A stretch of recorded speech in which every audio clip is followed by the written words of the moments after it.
I manage a body shop. A woman had some work done on her car, paid the bill, all was fine. A week or so later, she called to say that someone had T-boned the car and damaged the same area. I asked if she wanted to bring the car in for an estimate. She said no, she was calling for a refund. I asked, refund for what? She said, the work we had done the week before. Now that it was damaged again, she thought she shouldn't have to pay. She wanted her money back. When I said no way, she said our work was covered under warranty and that we'd be hearing from her lawyer. That was a few years back, and we have yet to hear from any lawyer. My sister once invented a cat-human translator. It was a microphone hooked up to a cheap soundboard that played pre-recorded phrases like, "Ella, I'm hungry," or "Pet me now." She would wait for the cat to meow and then push a button. She was convinced she was communicating, but the cat eventually got annoyed by the loud, robotic voice and swiped the soundboard off the table, breaking it. My sister claimed the cat was just angry that the truth of his feline agenda was finally being revealed. I drive for Uber and don't mind picking up late-night shifts, so I've had some pretty wild conversations with my customers. The best had to be the drunk guy I picked up from a local bar at 3 a.m. We got to talking, and he said he had this amazing business idea. Him. You know dog crap, right? You know how you get that on your shoe and you can't get it off? So that has to be the most amazing adhesive.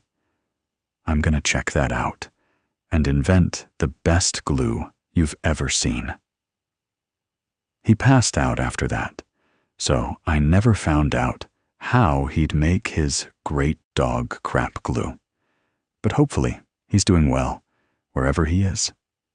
I used to work for a small courier service and delivered meds and legal documents mostly. One night, I had to drop off an envelope at this guy's apartment. I went to knock and saw that the door was cracked open and there were red lights inside. I don't mean dim red, like setting a mood. I mean horror movie red. I knocked and called out, "Delivery for James." From inside, I heard, "Come in, it's feeding time." Dead serious. I noped out so hard, I nearly left skid marks in the hallway. In the safety of my car, I called my dispatch and made them mark it undeliverable. Later, the guy called. "Sorry about the Dracula vibe. I was setting up for my Tarantula's TikTok live stream." My cousin was convinced he had solved the problem of wet dogs after a walk. He invented the K9 blow dryer suit, which was basically a giant trash bag with leg holes and a vacuum hose attachment. He put his golden retriever in it and turned the leaf blower on reverse to suck the moisture out. Instead, the bag instantly vacuum sealed around the poor dog, who looked like a giant, furry sous vide steak. The dog was fine, but my cousin was banned from the laundry room forever. I worked at an auto shop, and a guy brought in his Mini Cooper, which he had modified to ride about 3 inches off the ground. Literally, this thing scraped the pavement, just getting it up the tiny slope of our driveway. Worse, he couldn't figure out why there was so much damage to the muffler, tailpipe, and just about everything else. When I tried to explain that he was scraping it all against the road due to his car being that low, he just said, "But shouldn't the shocks bounce it back up?" Yeah. After you hit the road, and only if they have room to move, which he had basically eliminated. SMH. Yesterday I was taking a guest's order, and they were staring at the menu and the question they asked stunned me into silence and has been burned into my brain for life, and I will present it to you verbatim today. They looked at the menu and turned to me and asked, "So like, the more we get, the more expensive it is? Is that how it works?"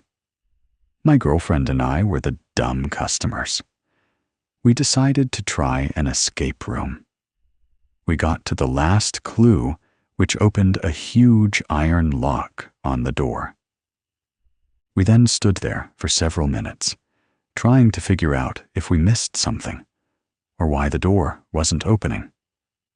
Eventually, the attendant's voice came over the speaker and told us that we had to turn the knob and pull to open the door. You know, like you usually need to do with a door. You could tell by his tone that he was in huge doubt about our intelligence that day. Working a camp supply store, and a woman came in and wanted to know if we had anything that would repel elephants. Apparently, she was planning a trip to Sri Lanka or wherever. I ignored the issue of getting such sprays through customs and asked why she needed it. Her? Last year, 3 people were killed due to elephant sneak attacks. I burst out laughing at the idea of elephant sneak attacks, like a 5-ton beast tiptoeing around in a ninja mask or something. Working at a bookstore, a customer called in and asked if we had a certain book in stock. We did. Customer: "Can you pay for it and then drop it off to me on your way home from work? I'll pay you back." I didn't, in case you were wondering. Customer: "Do you have any ice that is more frozen? I don't want it to melt on my way home." I literally had to call the other cashier over so she could hear the stupid coming from the guy's mouth. Well, there was that one time I was working at a convenience store and had to call the cops on a guy yelling and screaming at the other cashier. 30 minutes after being escorted out, he came right back in. As if nothing had happened, no big deal. He was just there for a Mountain Dew and a Snickers. He didn't say or do anything out of order, so we just rang him up. It was almost like he had a twin who had never been in our shop before.